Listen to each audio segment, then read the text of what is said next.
Have you ever felt the weight of explaining yourself over and over until the words lose all meaning? The exhaustion of defending your choices, proving your worth, justifying your path to people who will never truly understand. We live in a world that demands constant transmission. Post your wins, announce your plans, broadcast your every move, and yet, the more energy you pour outward, the emptier you feel inside. I spent my life unraveling this paradox, and what I discovered changes everything. The universe, I found, does not respond to your noise, it responds to your stillness. When you finally withdraw that scattered energy, when you choose silence over explanation, when you turn your focus entirely inward, something extraordinary begins to happen. The chaos settles, the right doors open, and life, without force or struggle, starts to fall into place. But this journey demands something most people are unwilling to give: the courage to disappoint, the discipline to sit with emptiness, the faith to trust what cannot yet be seen. So the question is, are you ready to stop performing and start becoming? You have been conditioned to believe that visibility equals value. The more people know about you, the more you matter. So you speak when you should listen. You announce when you should build. You explain when you should simply be. And in this relentless broadcasting, you lose something vital: the connection to your own center, to that quiet voice beneath the noise that knows exactly what you need. I call this living from the persona, the social mask you wear to fit in, to be accepted, to survive. The persona is necessary, it helps you navigate the world, but when it becomes all you are, when you forget there is someone underneath the mask, you drift into a strange kind of suffering. You feel seen, but not known, busy, but not fulfilled, surrounded, but profoundly alone. Consider this: you are in a heated argument. Every instinct screams at you to respond, to defend, to prove you are right. The words come fast, sharp, loaded with emotion. But later, when the dust settles, you realize most of what you said was meaningless. Worse, it deepened the divide. Now imagine if you had chosen differently. 3 deep breaths, a moment of silence, the space to see beyond your wounded ego to the larger picture. That pause is not weakness, it is mastery. Mastery over your energy, your emotions, the entire dynamic at play. Modern psychology confirms what I intuited decades ago. When you are trapped in constant reaction, the limbic system, your emotional center, takes control. The prefrontal cortex, the part of you that thinks clearly and chooses wisely, goes offline. You become a slave to impulse. But in silence, the balance restores. The thinking brain regains its throne. And from that place, you see what you could not see before: patterns, connections, the path forward. But here is the deeper truth. Every time you speak to prove yourself, every time you post to feel validated, every time you explain your choices to someone who did not ask, you are leaking power. Not in some mystical sense, but in a very real, measurable way. Studies in motivational psychology reveal that when you announce your goals, the brain releases dopamine as if you have already achieved them. You feel the satisfaction of success without doing the work. It is a cruel trick. The broadcast depletes the drive. The silence, on the other hand, accumulates it. Think of someone quietly building a new habit, exercising before dawn, learning a difficult skill, healing an old wound. They do not post about it. They do not seek applause. They simply show up day after day in the privacy of their own commitment. And then, one day, the results speak. Unmistakable, undeniable. This is enduring power, not the fleeting high of a like or a comment, but the solid ground of real transformation. Yet the cost of constant transmission goes even deeper. When you never turn inward, when you never create space for silence, you miss the most important signals, the ones rising from the unconscious, from that vast inner landscape I devoted my life to exploring. The unconscious holds your repressed emotions, your denied desires, your true power. But it speaks in whispers, in symbols, in dreams, and to hear it, you must be still. I have said this before, and I will say it again. Until you make the unconscious conscious, it will direct your life, and you will call it fate. How many of you are living out patterns you do not understand, repeating the same mistakes in relationships, in work, in how you treat yourselves? The answers are not outside, they are buried within, waiting for you to finally stop and listen. And so the question becomes, what would happen if you stopped explaining? If you refused the compulsion to broadcast, to justify, to perform? What if you took all that scattered energy and turned it inward, like a lens focusing sunlight into a single burning point? When you first choose silence, it feels like death. The ego panics. It thrives on recognition, on being seen, on mattering in the eyes of others. Silence threatens its very existence. So the mind fills with noise, doubt, restlessness, the urge to reach for the phone, to check the feed, to do anything but sit with the vast, uncomfortable emptiness. But if you can endure that first wave of discomfort, something shifts. The noise begins to settle like sediment in water, and beneath it you start to sense something else, a presence, a knowing, the part of you that has always been there, patiently waiting for you to come home. This is not selfishness, it is awakening. You have been taught that self-focus is selfish, that to prioritize yourself is to neglect others. But I understood the opposite is true. You cannot give what you do not have. If you hold no peace within, you offer only tension to the world. If you carry no self-love, your sacrifices become bitter, resentful, a silent demand for recognition. Imagine a tree. If it does not draw water and nutrients from the soil, it cannot offer shade to anyone. The tree does not say, I need no nourishment, I only exist to shelter others. That would be absurd. The tree must feed itself first, and in doing so, it becomes strong enough to give. You are no different. Consider the parent who sacrifices endlessly, who works without rest, who abandons personal needs, who makes their entire identity about serving others. On the surface, it looks noble, but look closer. The exhaustion seeps through, the tension, the unspoken resentment. And the child, even if they cannot name it, feels it. They learn that love means suffering, that to care is to deplete yourself. Contrast this with the parent who maintains balance, who tends to their own needs, who models peace, who shows that you can love fully without losing yourself. That child learns something else entirely, that love flows from wholeness, not sacrifice. Focusing on yourself means creating the conditions for your own growth. It means carving out time for silence, for reflection, for the practices that reconnect you to your center. It could be sitting quietly each morning before the world makes its demands.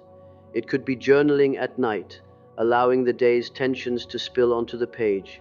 It could be walking alone, breathing deeply, feeling the ground beneath your feet.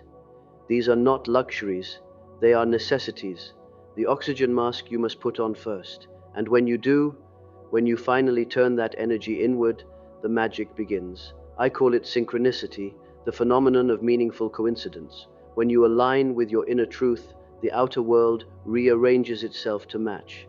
You think of someone and they call. You need guidance and the right book appears. You take a step toward your authentic path and doors open that you did not even know existed. This is not wishful thinking. There is a mechanism at work. Neuroscience calls it the reticular activating system, a filter in the brain that decides what information reaches your conscious awareness. When you focus on something, when you align your energy with it, this system brings related opportunities into view. You start to notice what was always there, but invisible before, the right people, the right circumstances, the synchronicities that others call luck. But here is the crucial point. You cannot fake this. You cannot pretend alignment while chaos churns within. The universe is not fooled by affirmations or forced positivity. It responds to your true frequency, the energy you actually emit, not the image you project. This is why so many chase success but never catch it. They post about abundance while gripping scarcity. They speak of love while radiating fear. The dissonance creates interference, and life reflects the truth, not the performance. To truly shift your frequency, you must do the inner work. You must confront what I call the shadow, the parts of yourself you have denied, rejected, hidden even from yourself, the anger you were taught to suppress, the needs you were told were selfish, the desires that did not fit the image. These rejected pieces do not disappear, they sink into the unconscious, where they accumulate power, and from there they sabotage you. They leak out in ways you cannot control, in sudden outbursts, in self-destructive patterns, in the strange way you keep attracting the same painful situations. The only way forward is through. You must turn toward the shadow, not away from it. Sit with it, acknowledge it, integrate it. This is the work of individuation, my term for becoming whole, for no longer being fragmented by denied parts of yourself. And it is only through this integration that your energy becomes coherent, clear, powerful. Only then does the outer world begin to reflect the order within. And then slowly you begin to notice the people who once drained you start to fade from your life, not through conflict, but through natural drift. The opportunities that never quite fit stop appearing. The distractions lose their pull. It is as if life itself is pruning away what no longer serves your growth. At the same time, new connections emerge, a conversation that sparks something deep, a project that aligns perfectly with where you are headed, a chance encounter that feels anything but random. You are not forcing these things. You are not chasing them. They are simply appearing, as if drawn by some invisible thread. This is the outer reflection of inner alignment. When you focus on yourself, when you do the work of integration, your energy field changes. You begin to resonate at a different frequency, and like a tuning fork, you attract what matches that frequency, the right people, the right work, the right experiences. Let me tell you about a man I once knew who lost his job after 20 years with the same company. The shock was immense. His entire identity had been wrapped up in that role. For weeks he spiraled, anger, confusion, a sense of betrayal. But then, instead of immediately scrambling for the next position, he did something unexpected. He stopped. He gave himself permission to be still, to reflect, to ask what he actually wanted, not what he thought he should want. He started exercising, not to fix his body, but to process the storm inside. He journaled. He sat in silence. He allowed himself to feel the grief of what he had lost. And in that space, something clarified. He realized he had been living someone else's dream, playing a role that was never truly his. The job loss was not a tragedy, it was a liberation. 6 months later, he launched his own venture, something he had always wanted to do, but never dared. The work was hard, but it felt right. It felt alive, and within a year, he was not only financially stable, but genuinely fulfilled in a way he had never experienced before. The crisis had forced him inward, and that inward turn had rearranged everything. This is the promise. Not that life becomes easy, but that it becomes true. When you stop performing, when you stop chasing external validation, when you focus on the inner work, the external chaos begins to settle, decisions become clearer, relationships become healthier, work becomes meaningful. You are no longer reacting to life, you are creating it. But transformation is not instant. There is a period, sometimes long, where nothing seems to be happening. You have withdrawn, you are doing the work, but the world has not yet shifted. This is the germination phase, seeds buried in dark soil, invisible, doing their work underground. This is where most people give up. They mistake the silence for failure, they return to the noise, convinced the path does not work. But I know better now. I understand that the deepest transformations happen in the unseen realm, in the quiet, unlit corridors of the unconscious, where old structures dissolve and new ones take shape. If you can trust this process, if you can remain faithful even when nothing seems to move, the breakthrough will come. Not on your timeline, but on the timeline of the soul. And when it does, when the outer world finally rearranges itself to reflect your inner evolution, you will see. It was never about controlling outcomes. It was always about aligning with a deeper order, the one that exists beneath the chaos, beneath the noise, beneath the desperate grasping of the ego, an order that I call the self, the quiet, organizing principle at the core of every human being. To live from the self is to be no longer divided, no longer split between the mask you show the world and the truth you've hidden within. You have made peace with your light and your shadow. You have accepted everything you are. And from that wholeness, you move through life with a quiet authority that asks for no recognition. People feel it. They may not know why, but they trust you. Doors open. Opportunities emerge, not because you chase them, but because you have become someone they are drawn to. This is the power of silence and focus, not control but alignment, not force but flow, not performance but presence. So here we are, standing at the edge of a choice. You can return to the noise, to the endless cycle of explanation and performance, of seeking validation in a world that will never be satisfied. Or you can take the other path, the one that leads inward, the one that asks for silence, focus, and the courage to meet yourself completely. This path is not for everyone. It will ask you to disappoint people, to let go of the need to be understood, to sit with discomfort, with doubt, with the terrifying emptiness that appears when every distraction is stripped away. But it is also the only path to real freedom, the freedom to live as yourself, not as the image you've built to be accepted. I've said it before, the privilege of a lifetime is to become who you truly are, not who they want you to be, not who you think you should be, but who you are beneath it all.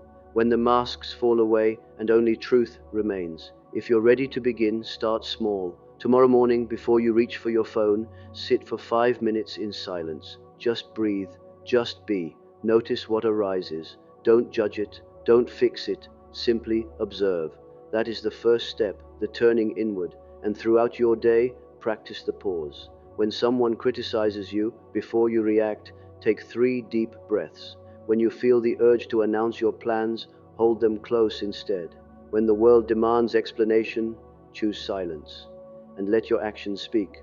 This is not a quick fix, it's a way of life, a slow, deliberate return to yourself, over and over again until that return becomes as natural as breathing.